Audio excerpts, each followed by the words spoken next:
大家都以为睡眠好不好只是习惯问题，但其实睡眠不足正在悄悄损坏你的心脏。很多人以为每天睡够6-7个小时就是在好好休息，越睡越安心。但你知道吗？同样是睡6个小时，有些人醒来精神饱满，有些人却在睡眠里悄悄让血压越爬越高，两者差别非常大。很多人一辈子都没搞清楚这中间的差距在哪里。更可怕的是，有一种睡眠状况非常普遍，很多长辈完全没有察觉，每天晚上在床上躺着，以为自己睡着了，其实身体整夜都在缺氧，血压在深夜反复飙升，随时会出人命，绝对不是开玩笑。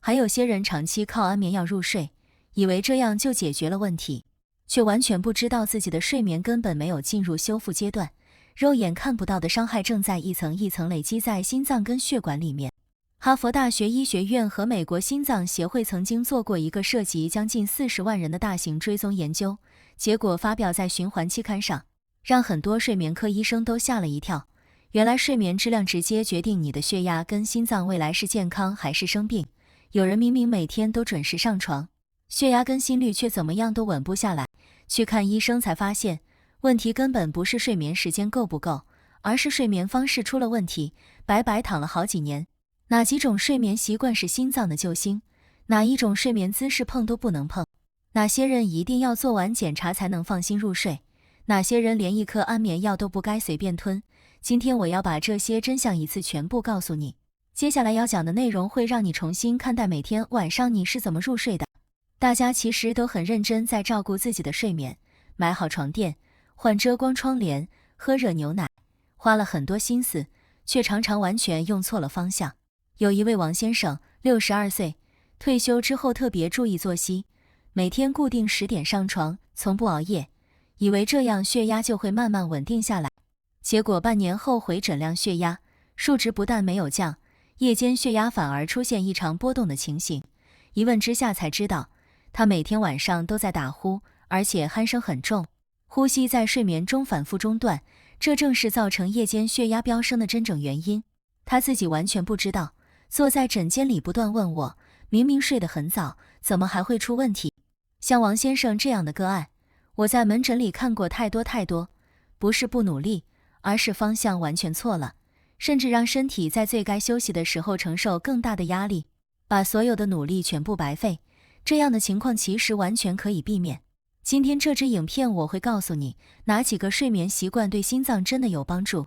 哪一种状况和你正在服用的血压药或心脏药会产生危险的交互影响，还有哪些睡眠问题表面看起来无害，背后却藏着严重的健康风险，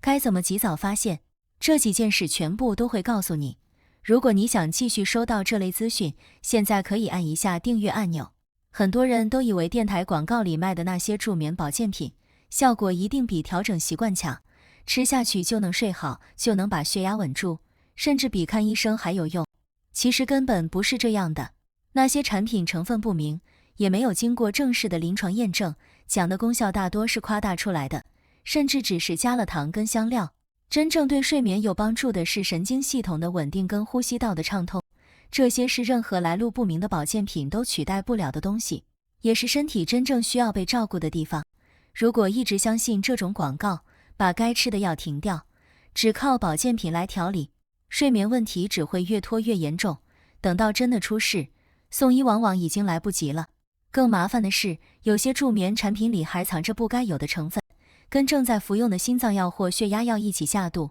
反而增加了肝脏跟肾脏的负担，让原本可以控制的病情更难处理。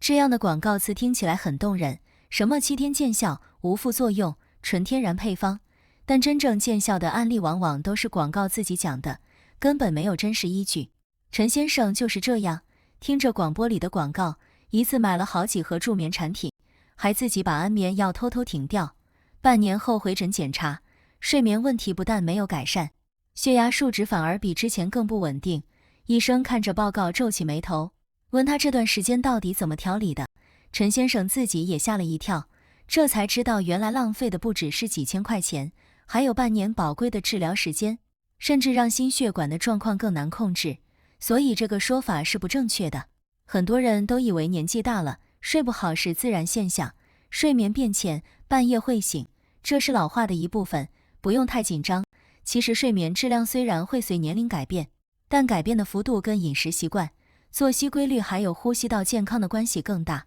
并不是每个人到了年纪就一定会走到同样的地步。如果一直抱着这种想法，觉得反正老了都会这样，不去认真检查跟调整，心血管的风险会比同龄人高出很多，中风跟心肌梗塞的几率也会跟着爬升。这种放弃预防的心态，往往才是最危险的地方，因为它让人白白错过了原本还来得及处理的时间，等到症状明显，往往已经是后期了。林小姐的爸爸就是这样，睡眠质量一直很差，却总觉得上了年纪本来就会这样，血压药也吃得断断续续。某天清晨起床，突然头晕目眩，半边脸开始失去感觉，送医之后检查才发现，夜间血压长期异常波动，血管早就受到损伤。林小姐后来常常自责，觉得如果当初早一点带爸爸去检查，也许结果会完全不一样。所以这个说法是不正确的。很多人都以为只要晚上有睡着，睡眠质量就不会差到哪里去，反正闭上眼睛躺着就是在休息。其实睡眠深度跟连续性对心脏的影响非常大。有些人虽然每天都在床上躺8个小时，但真正进入深层睡眠的时间极短，心跳跟血压整晚无法进入应有的平稳状态。隔天起床不但没有恢复精神，心脏反而比睡前承受了更多的负担。如果不分质量只注重时数，心血管受到的伤害会随着每一个夜晚慢慢累积，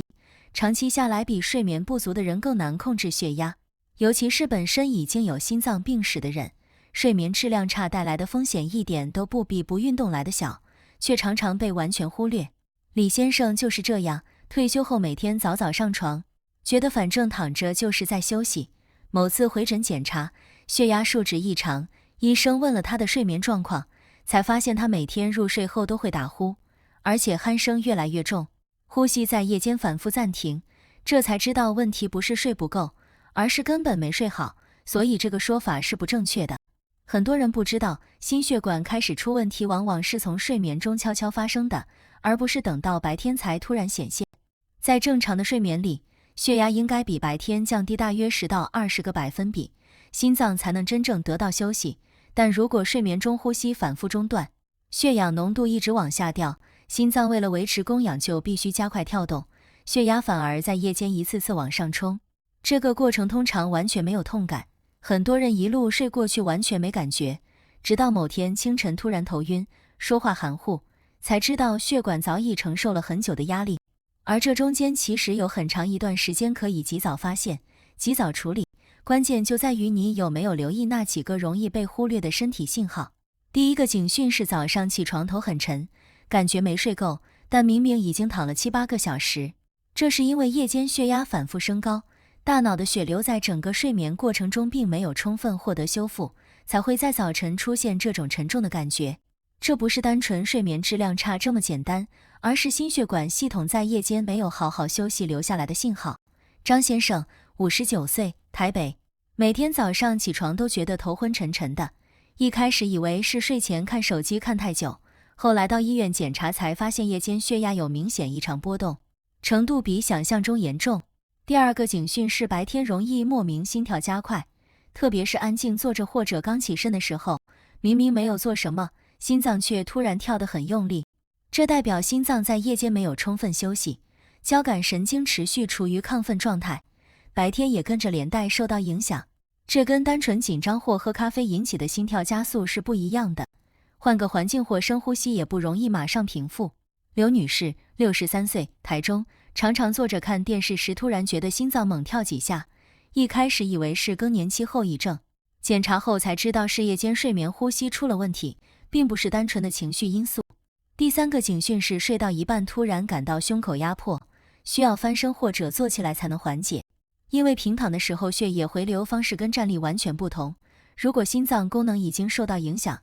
夜间平躺会让心脏的负担瞬间加重，才会出现这种压迫感。黄先生，66岁，高雄，每次睡到凌晨2、3点就会觉得胸口闷闷的，一直以为是肠胃问题，吃了胃药也没用。后来检查才发现那是心脏在夜间发出的警告，跟消化系统完全无关。第四个警讯是早上醒来发现枕头湿了，或者夜里出汗特别多，但房间温度其实并不热，这通常代表自律神经在夜间长期处于不稳定的状态，交感神经过度活跃，才会在睡眠中反复出汗。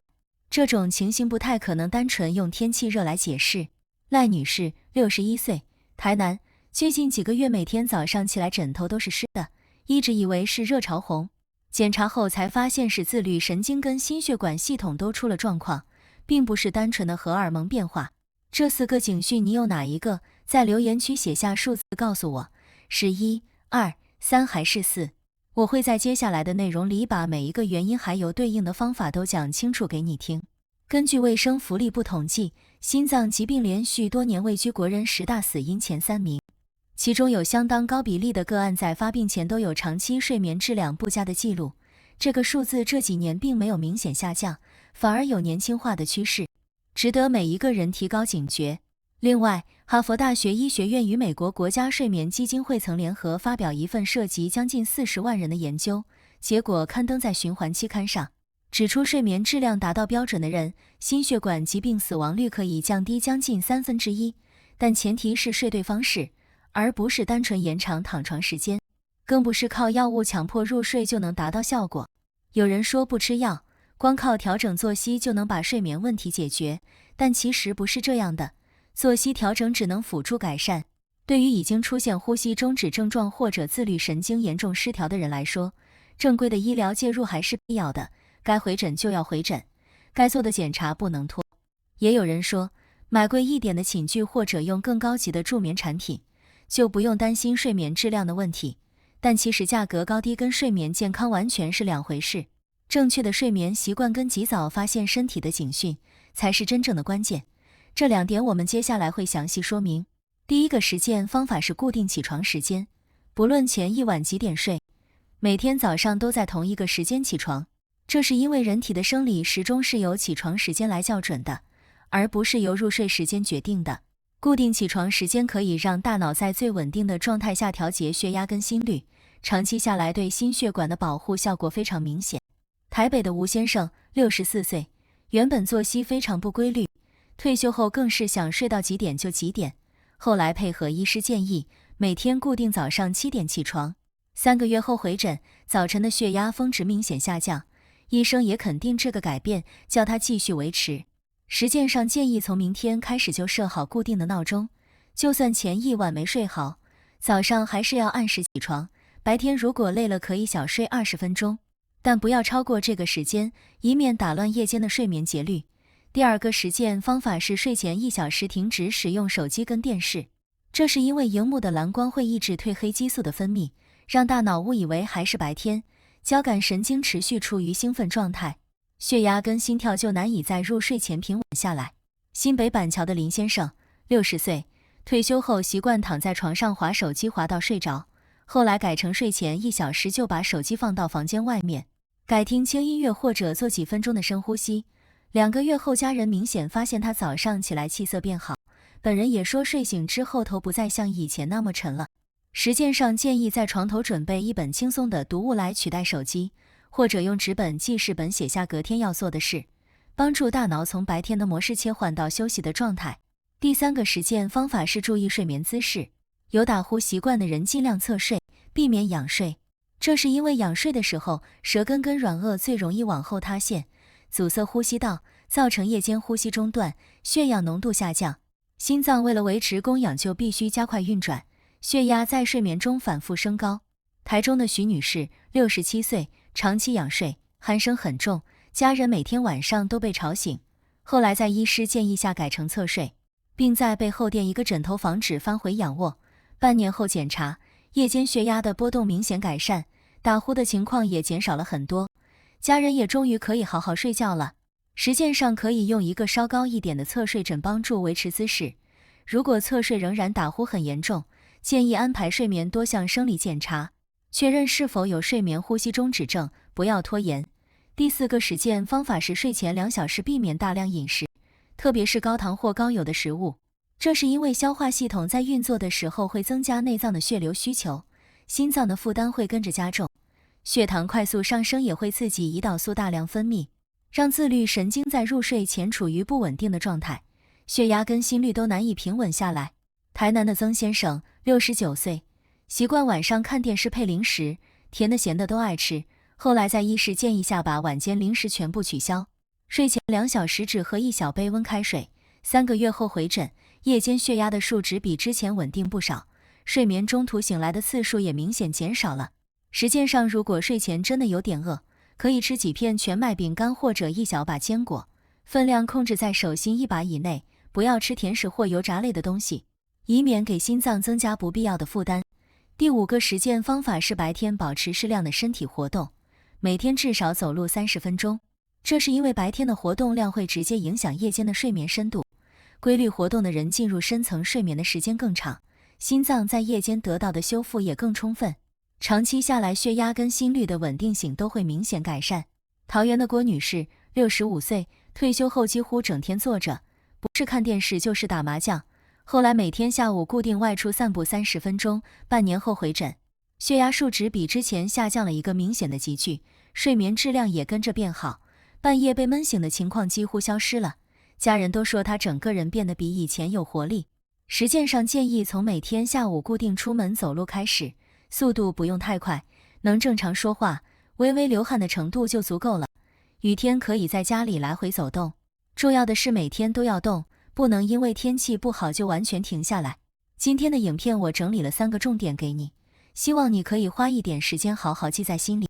甚至记在笔记本上，随时提醒自己，也提醒身边的家人，一起把这些观念放进日常生活里。第一，50岁之后，睡眠对心脏的影响比很多人想象中大得多。夜间血压异常、呼吸中断、深层睡眠不足，这些都是在悄悄伤害你的血管。早上起来头很沉，白天心跳莫名加快，半夜胸口有压迫感，夜里异常出汗，这4个警讯都是身体在提醒你，千万不要当成只是老化或者压力大就轻轻带过，越早发现越有机会调整，也越能省下后面更沉重的医疗代价。第二，睡眠不是躺着就算，质量比时数更重要。固定起床时间，睡前1小时放下手机，有打呼习惯的人改成侧睡。这3件事看起来简单，但坚持下去对心血管的保护效果非常明显。很多人一直忽略这一点，觉得只要有睡就好，甚至越睡越多反而越不舒服，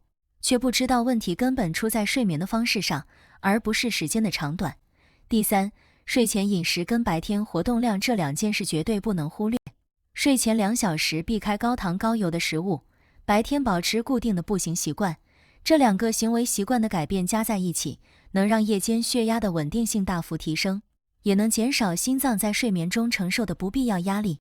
健康是拿不回来的东西，一旦出事，后悔都来不及，家人也会跟着担心受怕。如果你错过了前面的内容，也建议回头看一下，4个容易被忽略的睡眠警讯，还有5个可以马上开始的实践方法都整理在今天的影片里，花10几分钟重新看一次，会比匆匆划过更有帮助，甚至可以边看边拿笔记下重点。这3个重点里面，哪一个是你以前完全不知道的？在留言区打出关键字告诉我，是起床时间、侧睡还是睡前饮食？如果你身边也有长辈，平常很努力在照顾自己的身体，却不确定方法对不对，不妨也把这支影片用 LINE 传给他们看看。就算他们一开始不当一回事也没关系，种子种下去了，总有一天会发芽。你不需要期待他们马上改变，不需要讲太多大道理，也不用长篇大论解释，一句你看看就够了。有时候一个小小的分享动作，就能让一个人提早发现问题，避开后面更大的风险，甚至改变接下来好几年的健康状况，比任何说教都来得有用，也比争论更容易被接受。长辈往往更愿意听影片里的内容，而不是子女的碎念。其实不只是个案，我在门诊里也遇过太多类似的状况。很多长辈并不是不在乎健康，而是身边缺一个愿意花时间把复杂的医学知识讲成听得懂的话的人。有时候子女也不是不关心，只是平常忙于工作，忙于自己的生活，很难抽出时间坐下来，慢慢跟长辈解释睡眠为什么会影响血压，夜间呼吸中断又会带来什么风险。这时候一支影片反而能补上这个空缺，成为家人之间沟通健康话题的一个桥梁。我常常觉得，健康知识最怕的不是复杂，而是没有人愿意花时间讲清楚，也没有人愿意好好听完。如果今天这支影片能帮你或者你身边的长辈多发现一个警讯，多改掉一个坏习惯，那就已经非常值得了。所以如果你今天看完这支影片，觉得有一点点收获，也请你花30秒的时间把它分享出去，可能是分享给爸爸妈妈，也可能是分享给社区里熟悉的邻居。你多花的这30秒，很可能就是帮他们换来未来好几年更健康的夜晚。如果你还没订阅这个频道，现在可以按一下订阅按钮，这样以后每次有新的健康资讯，你都不会错过。也可以跟身边的长辈一起分享这些内容，让更多人一起把睡眠顾好，一起把心脏照顾好，一起把日子过得更安心。